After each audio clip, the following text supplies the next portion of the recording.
നമസ്കാരം. സോംജി സ്മറിൽ മണി ടോക്കിലേക്ക് എല്ലാവർക്കും സ്വാഗതം.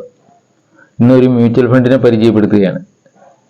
മ്യൂച്വൽ ഫണ്ട് നിക്ഷേപങ്ങൾ ഉള്ളവരാണെങ്കിലും മ്യൂച്വൽ ഫണ്ടിൽ നിക്ഷേപം ഇല്ലാത്തവരാണെങ്കിലും പുതിയതായി തുടങ്ങാൻ ആഗ്രഹിക്കുന്നവർക്കും വേണ്ടിയാണ് ഈ വീഡിയോ. ഒരു മിഡ് ക്യാപ് ഫണ്ടാണ്. അതിൻ്റെ കാലങ്ങളായി നൽകിയിട്ടുള്ള റിട്ടേണുകളെ കുറിച്ച് നമുക്കൊന്ന് അറിഞ്ഞുകൊണ്ട് മ്യൂച്വൽ ഫണ്ടിനെ ഒരു SIP ആയാൽ എങ്ങനെയുണ്ടാവും എന്നൊക്കെ ഒന്ന് ആലോചിക്കുന്നതിന് വേണ്ടിയാണ് ഈ വീഡിയോ. സുന്ദരം മിഡ് ക്യാപ് റെഗുലർ ഗ്രോത്ത് ഫണ്ടിനെ കുറിച്ചാണ് പറയുന്നത്. ഈ ഫണ്ട് 2002 തുടങ്ങിയത്. 2002 സെപ്റ്റംബറിൽ തുടങ്ങി. അതിനുശേഷം ഇന്ന് വരെയുള്ള റിട്ടേൺ എങ്ങനെ ഉണ്ടായിരിക്കുന്നു എന്നാണ് നമ്മളൊന്ന് കണക്കുകൂട്ടുന്നത്. അതായത് ഒരു 10,000 രൂപ നിക്ഷേപിച്ച് കൊണ്ടുള്ള ഒരു SIP തുടങ്ങുന്ന ഒരാൾ ഇപ്പോൾ അതെത്ര 23 വർഷമായി അത് തുടങ്ങിയിട്ട്. ആ 23 വർഷത്തിനിടയിൽ ഒരു 10,000 രൂപ നിക്ഷേപിക്കുന്നു എന്ന് വെച്ചോ.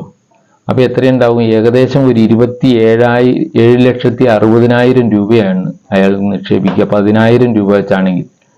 അപ്പോൾ ആ 10,000 രൂപ വെച്ച് നിക്ഷേപിച്ച് ആ 23 വർഷം നിക്ഷേപിച്ച് കഴിഞ്ഞിട്ടുള്ള ആൾക്ക് കിട്ടുന്ന റിട്ടേൺ എന്ന് പറഞ്ഞാൽ 5 കോടിയിൽ പരമാണ്. 5,35,60,000 രൂപയാണ് അയാൾക്ക് കിട്ടുക. ഡേറ്റ് വെച്ചുള്ള കൃത്യകണക്കുകളല്ല, ഒരല്പം അങ്ങോട്ടും ഇങ്ങോട്ടും മാറും കേട്ടോ. ഇത് NAV മാറുന്നതനുസരിച്ച് അത് മാറിക്കൊണ്ടിരിക്കും. അപ്പോൾ ആ രീതിയിലുള്ള ഒരു റിട്ടേൺ കൊടുത്ത മ്യൂച്വൽ ഫണ്ടാണ് Sundaram mid cap fund. Regular growth ഫണ്ടാണ്. അപ്പോൾ നമുക്ക് നോക്കാം അതിൻ്റെ ഡീറ്റെയിൽസ് എങ്ങനെയുണ്ടായിരുന്നു എന്ന്. അത് ഇപ്പോൾ അതിൻ്റെ NAV നിലവിലുള്ളത് 1,372.57 രൂപയാണ്. അതിൻ്റെ NAV എന്ന് പറയുന്നത് നെറ്റ് അസറ്റ് വാല്യൂ. അതിലാണ് അത് തുടങ്ങിയത്. 2002 സെപ്റ്റംബറിലാണ്. അപ്പോൾ ഇപ്പോൾ ഏകദേശം 23 വർഷം കറക്റ്റായി.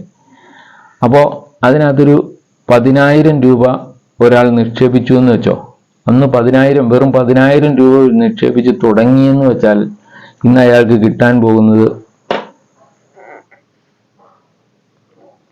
13,77,226 രൂപയാണ് ഒരു 10,000 രൂപ നിക്ഷേപിച്ച ആൾക്ക്. അപ്പോൾ നിങ്ങൾ ആലോചിച്ച് നോക്കിയാൽ മതി, 1,00,000 രൂപ ഒരാൾ അന്ന് നിക്ഷേപിച്ചിരുന്നെങ്കിൽ ഇന്ന് അയാളുടെ കയ്യിൽ 23 വർഷത്തിന് ശേഷം ആ 1,00,000 രൂപ 1,37,00,000 പരം രൂപയായി മാറിയിട്ടുണ്ടാവും. അങ്ങനെയുള്ള റിട്ടേൺ നൽകിയിട്ടുള്ള ഒരു മ്യൂച്വൽ ഫണ്ടാണ്. നമുക്കതിനെ വിശദമായിട്ടൊന്ന് പരിശോധിക്കാം. അതായത് മിഡ് ക്യാപ് ഫണ്ടാണെന്ന് പറഞ്ഞു. അതിന് 95.72% അത് ഇന്ത്യൻ ഇക്വിറ്റീസിൽ, അതായത് ഡൊമസ്റ്റിക് ഇക്വിറ്റികളിലാണ് നിക്ഷേപിച്ചിരിക്കുന്നത്, ഷെയറുകളിൽ. അപ്പോൾ അതിനകത്ത് ഈ 95%-ൽ 10.49% ലാർജ് ക്യാപ് ഫണ്ടിലും ലാർജ് ക്യാപ് ഷെയറുകളിലും 41.7% മിഡ് ക്യാപ് ഷെയറുകളിലും 15.89% സ്മാൾ ക്യാപ് ഓഹരികളിലുമാണ് നിക്ഷേപിച്ചിട്ടുള്ളത്. ഏത് മിഡ് ക്യാപ് ഫണ്ട് ആകുമ്പോൾ അതിനകത്ത് കൂടുതൽ മിഡ് ക്യാപ്പുകൾ ആയിരിക്കുമെന്നേ ഉള്ളൂ. അതുപോലെ ലാർജ് ക്യാപ്പിലും സ്മാൾ ക്യാപ്പിലും ഒക്കെ ആയിട്ടാണ് അത് വിന്യസിച്ചിരിക്കുന്നത് ഈ ഫണ്ട്. അപ്പോൾ അതിൻ്റെ നമ്മൾക്ക് അതിൻ്റെ ഒരു വർഷത്തെ ചാർട്ടുകൾ നോക്കാം. ഒരു 10,000 രൂപ നിക്ഷേപിച്ച ഒരാൾ ആദ്യത്തെ വർഷം 10,237 രൂപ കിട്ടും.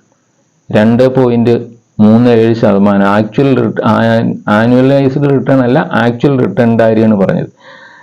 2 വർഷമാകുമ്പോൾ 16,083 രൂപയായി. 60.83% റിട്ടേൺ ആയി. ആക്ച്വലായി അത് ആനുവലൈസ്ഡ് റിട്ടേൺ ആണെങ്കിൽ 26.70 3 വർഷത്തെ റിട്ടേൺ എന്ന് പറയുമ്പോൾ 19,491 രൂപയായി. 94.91% റിട്ടേൺ. 24.86 ആനുവലൈസ്ഡ് റിട്ടേണുമായി. 5 വർഷത്തെ റിട്ടേൺ എന്ന് പറയുമ്പോൾ അത് 38,395 ആണ് ആയിട്ടുള്ളൂ. അതായത് അവിടെ നിന്ന് അതിന് 249.68% റിട്ടേൺ നൽകാനായി. 28.43 ആനുവലൈസ്ഡ് റിട്ടേണുമായി. 10 വർഷം എന്ന് പറഞ്ഞാൽ അതിന് 395 അതായത് 283.95%. അപ്പോൾ അവിടെ വെച്ച് അതിനൊരു കുറവ് സംഭവിച്ചിട്ടുണ്ട്. 14.39 വളർച്ച കുറയുക ചെയ്തത് അതിന്. അതിന് ശേഷം ഇപ്പം അതിൻ്റെ ഇന്നത്തെ അവസ്ഥ നോക്കിക്കഴിഞ്ഞാൽ, അതായത് ഇപ്പോഴത്തെ അവസ്ഥ, ഈ 10,000 രൂപ 23 വർഷമായി നിക്ഷേപിച്ച ഒരാൾക്ക് കിട്ടുന്നത് 1,37,726 രൂപയാണ്. അതായത് 13,672% റിട്ടേൺ ആണ് അതിന് കിട്ടിയത്. 23.83 ആനുവലൈസ്ഡ് റിട്ടേൺ ആണ് ഈ പറഞ്ഞ ആക്ച്വൽ റിട്ടേൺ വരുമ്പോൾ 13,672% ആകുന്നത്.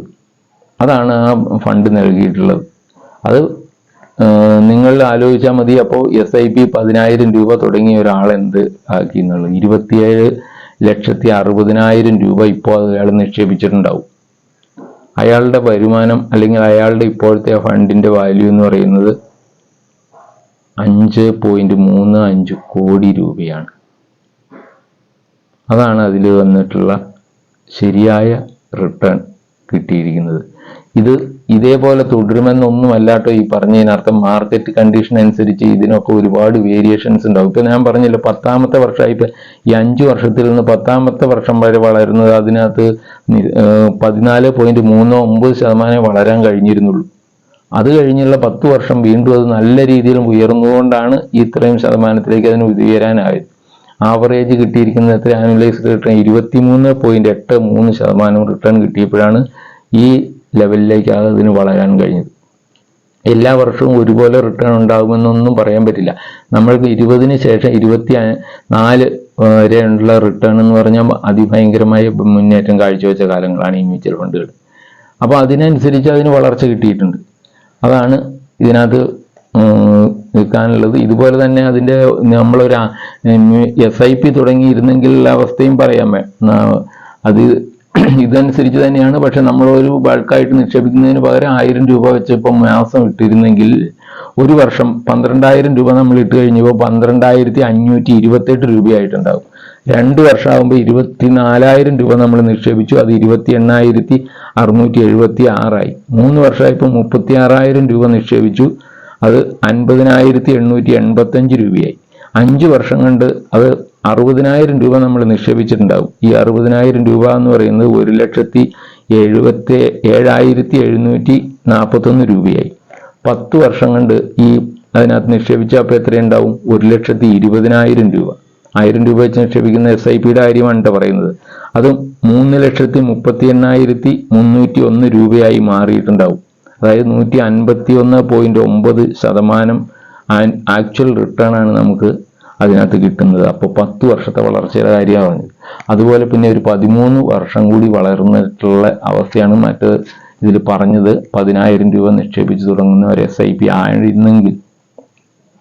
അപ്പോൾ നിങ്ങൾ ഇതിനെ നോക്കുക, നിങ്ങളുടെ റിസർച്ചുകളും ഒക്കെ നോക്കാൻ. ഞാനിത് അധികവും ഇതിനകത്ത് ഡേറ്റാസ് എല്ലാം എടുത്തിട്ടുള്ളത് moneycontrol.com നിന്നാണ്. moneycontrol.com നിങ്ങൾക്കും പരിശോധിക്കാവുന്നതാണ്. അതിന് ശേഷം മാത്രം തീരുമാനങ്ങൾ എടുക്കുക. ഇതുപോലുള്ള റിട്ടേൺ ഇങ്ങനെ കിട്ടിക്കൊണ്ടിരിക്കണം എന്നൊന്നും പറയാറായിട്ടില്ല. അതൊരു മ്യൂച്വൽ ഫണ്ടിനെ സംബന്ധിച്ച് നമുക്ക് പറയാൻ പറ്റില്ല. മ്യൂച്വൽ ഫണ്ടുകൾ മറ്റു ഷെയറുകളുടെ വാല്യൂ അനുസരിച്ച് തന്നെയാണ് മാറിക്കൊണ്ടിരിക്കുന്നത്. അതിൽ മാനേജ്മെന്റിന്റെ വൈദഗ്ധ്യം അനുസരിച്ച് അതിന് കൂടുതൽ റിട്ടേണുകൾ കിട്ടുകയും കിട്ടാതിരിക്കുകയും ഒക്കെ ചെയ്യും. അതാണ് ഇതിന്റെ വ്യത്യാസം. അപ്പോൾ നിങ്ങൾക്കിത് ഇഷ്ടമായി എങ്കിൽ ഒന്ന് സബ്സ്ക്രൈബ് ചെയ്യുന്നതുകൊണ്ട് കുഴപ്പമൊന്നുമില്ല. നിങ്ങളുടെ സഹായമാണ് എൻ്റെ ശക്തി. തീർച്ചയായിട്ടും ഞാൻ പ്രതീക്ഷിക്കുന്നത് നിങ്ങളുടെ ഒരു സഹായം ഉണ്ടാകുമെന്ന് തന്നെയാണ്. Thank you. വീണ്ടും കാണാം.